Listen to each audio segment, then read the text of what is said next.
Wa ma kana Allahu mu'adzibahum wa hum yastaghfirun. Allahu akbar. Pada yang pertama, kalau bentuknya kata kerja, berarti pekerjaan banyak dilakukan. Wa ma kana Allahu liyu'adzibahum wa anta fihim. Memang di era Nabi itu ketika sudah mulai mendapatkan kemuliaan, kebaikan, ibadahnya banyak para sahabat. Orang-orangnya taat-taat sehingga memang nggak layak untuk dihukum. Ya.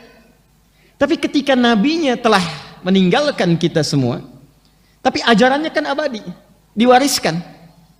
Nah, persoalannya sekarang bukan ajarannya, bukan pekerjaannya, bukan amalannya, manusianya mulai banyak yang meninggalkan ajaran itu.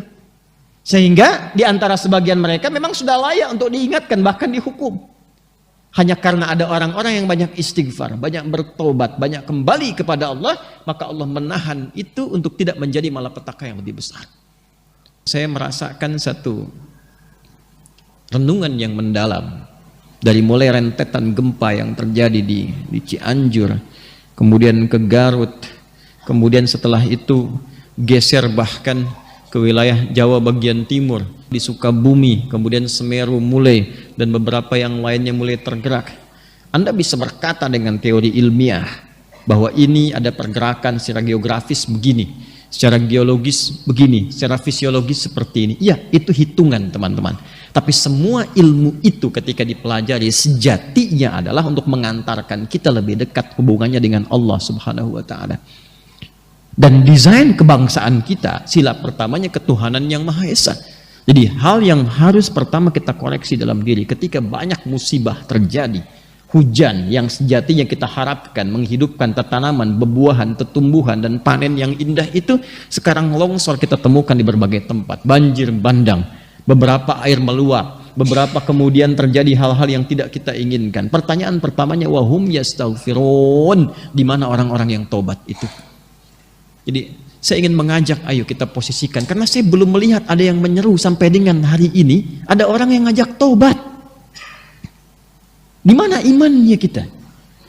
Kaidah pertama bagi insan beriman itu ketika muncul musibah, maka imannya akan tergerak untuk mendekatkan dirinya kepada Allah. Dan skema pertama dalam Quran itu istighfar. Wa ma kana Allahu mu'adzibahum wa hum yastaghfirun. Mudah-mudahan pengingat ini tidak menjadi hukuman. Coba dikoreksi. Mungkin ada perilaku sekarang ini yang betul-betul harus dievaluasi. Bukan hanya di tempat-tempat yang Allah ujikan dengan musibah itu. Boleh jadi yang terkena gempa reruntuhannya itu syahid di hadapan Allah secara syahid akhirat. Tapi bagaimana kita yang akan berpulang kemudian? Tapi ada perilaku apa juga di sekitaran kita?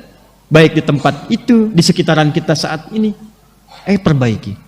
Boleh jadi ada perilaku-perilaku yang tidak disenangi oleh Allah Subhanahu wa Ta'ala. Alih-alih yang semua potensi kebaikan bisa kita dapatkan di wilayah negeri yang makmur ini, tapi belum kita rasakan kenikmatan keseluruhannya itu. Maka saya ingin mengajak membuka pertemuan kita di malam ini, perbanyak tobat pada Allah Subhanahu wa Ta'ala, perbanyak istighfar, perbanyak istighfar, perbanyak istighfar, yang mudah-mudahan dengan itu mengembalikan suasana hati kita lebih dekat dengan Allah Subhanahu wa Ta'ala, dan dengan itu rahmat Allah kembali diturunkan kepada kita untuk meraih berkahnya.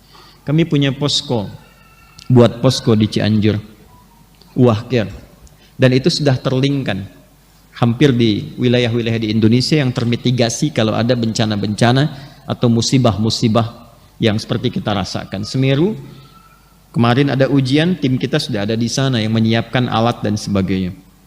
Saya ingin cerita sedikit tentang Cianjur. Saat hari pertama itu terjadi, kita bikin posko sampai terakhir. Sampai sekarang kita siapkan bikin masjid permanen dan beberapa fasilitas umum. Saya bukan ingin cerita tentang rumah yang hancur terkena gempa atau tersapu longsor itu. Saya ingin cerita tentang rumah-rumah besar yang terlihat mewah, yang bahkan tak nampak retakan. Tapi ketika dilewati, ini nyata ya, karena kami sendiri yang berangkat ke sana, saya berada di sana. Dan alhamdulillah cukup mengetahui, termasuk kisah-kisah yang viral itu, kita tahu gitu. Yang paling menarik adalah penghuninya kosong, tidak ada yang huni. Padahal itu rumah mewah, besar, ya bagus. Dan saya kira itu dihasilkan dari hasil yang tidak mudah. Mungkin bertahun-tahun bekerja, belasan tahun, bisa puluhan tahun untuk menghasilkan itu.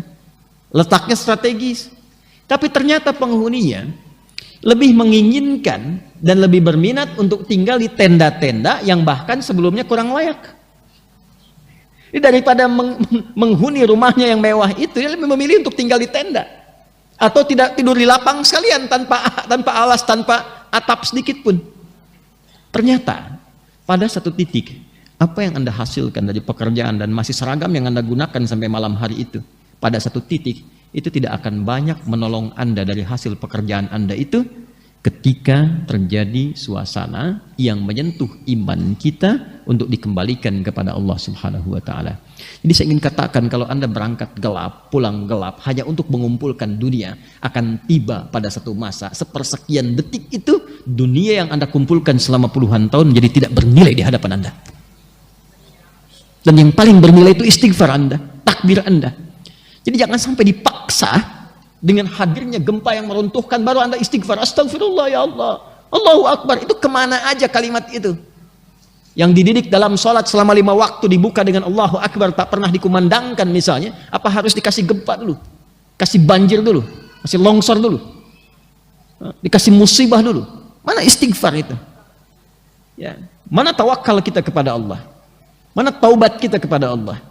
Sedangkan skema taubat dalam Al-Quran itu bukan hanya dilakukan saat seorang hamba melakukan maksiat, bukan. Skema taubat itu skema membersihkan diri supaya menjaga suasana hati itu dalam kebaikan. Makanya Nabi SAW mengajarkan sebelum tidur taubat, istighfar 70 sampai dengan 100 kali. Allah menegaskan innallaha yuhibbut tawwabin. Allah mencintai orang yang senantiasa bertaubat, memperbaiki diri dari ujung kepala sampai dengan ujung kaki. Dan itu mendamaikan hati, mendatangkan keberkahan. Maka mulai hari ini saya kira hal pertama yang harus dilakukan adalah kita evaluasi dari semua bagian pekerjaan kita. Bukan hanya musibah yang kita rasakan secara luas, boleh jadi ada musibah yang akan menimpa kepada setiap personal, yaitu keberpulangan ia kepada Allah Subhanahu wa taala. Alladzina idza asabathum musibah qalu inna lillahi wa inna ilaihi raji'un. Dan kalimat itu seringkali diucapkan ketika ada orang wafat, kan? Setidaknya jangan Anda selalu kaitkan taubat itu kepada konteks yang sedang kita alami. Ada hujan, ada gempa, ada banjir, ada itu. Setidaknya persiapan sebelum menjemput maut saat kita akan pulang kepada Allah Subhanahu wa taala.